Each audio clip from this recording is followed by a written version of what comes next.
Mohale joins us in studio to tell us a little bit more about this. Good to have you, Bonang. It's so lovely to always have you as Morning Live's guest. Leon, thank you so much. It's an absolute pleasure. All right, I love the theme because this theme is not a statement, it's a question.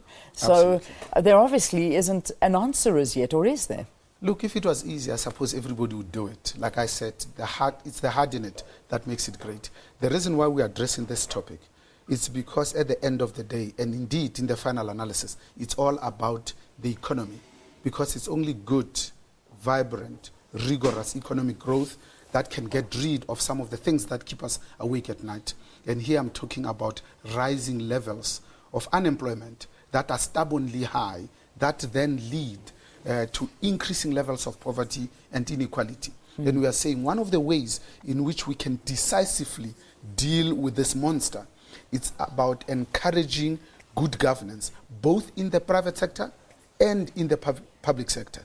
Because if there is high levels of trust in the private sector, then we will not have some of the shenanigans that happened in the construction industry, and thereby affecting the general business confidence. And if there is good governance in the public sector, and indeed in government, that line, which has become a national refrain of irregular, fruitless and wasteful expenditure, will absolutely disappear. Labour, on the other hand, will not be demanding 100% salary increases in the mining industry at the time that our gold mining industry has slipped from number 1 to number 6 in the world, and the platinum belt is buffeted on either side by high costs. So Labour will proactively be saying, how can we be internationally competitive? How can we increase our productivity whilst ensuring that at the same time our people have a living wage? For us,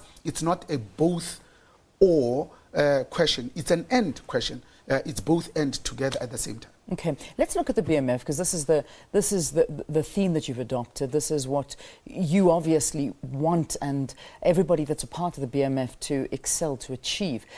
What are the type of companies that you will be awarding? What are you looking for in BMF memberships? So we normally award 4 awards, really prestigious, on Friday evening in the Achievement Awards and Gala Dinner. So first is the Progressive Company of the Year Award, where we are encouraging corporate South Africa that is seen to be progressive, in sync with the national strategic thrust, that is progressive, that is broadly reflective of the demographics of this country. Because when you go to Japan, to India and China, those companies look typically Japanese, Indian and Chinese. Except in South Africa, these companies don't look like us, they do not reflect us, they don't even share the same South African values. We still run these companies as if we're an outpost of Europe somewhere. So that's what we want to recognize. The second is the Manager of the Year Award. This is a different type of animal.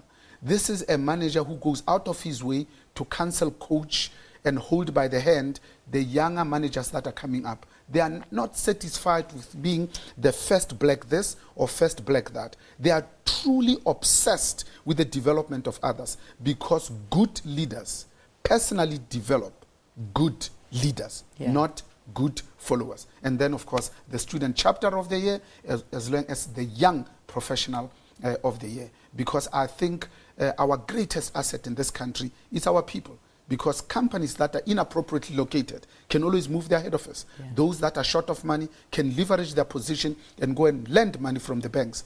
But a company that is poor on people is a poor company, and indeed a dead company indeed. Most definitely, nicely put.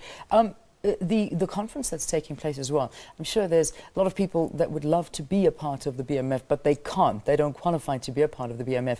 Are they allowed to attend these meetings? Are they open, or they're only closed for members of the Black Management Forum? They are open to anybody that shares the 2 reasons for existence for the BMF. First is the development of managerial leadership, primarily but not exclusively amongst black people, because those are the ones that we want to rightfully take their positions in positions of leadership.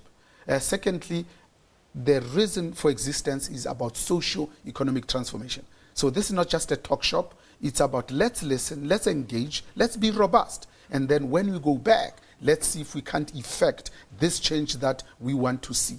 Because it cannot be that in 1994, when we ushered in this democracy, we said we don't have enough senior managers to take positions of leadership. And then 19 years later, we look around and say we do not have senior managers to occupy these positions. Our children will disown us. They will ask us, what have we been doing in the past 19 years if not developing these managers? So for us, the conference has two parts. The first day, which is today, is the whole day of just delivering programs, so that when corporate South Africa asks us, so where are these black managers? We can say, here are a whole genre of able, well-trained, effective and efficient managers who understand their duties as directors, issues of probity and stewardship. They understand their duties of care, skill and diligence. All right. Bonang, good luck. Thank you for being our guest here on Morning Live.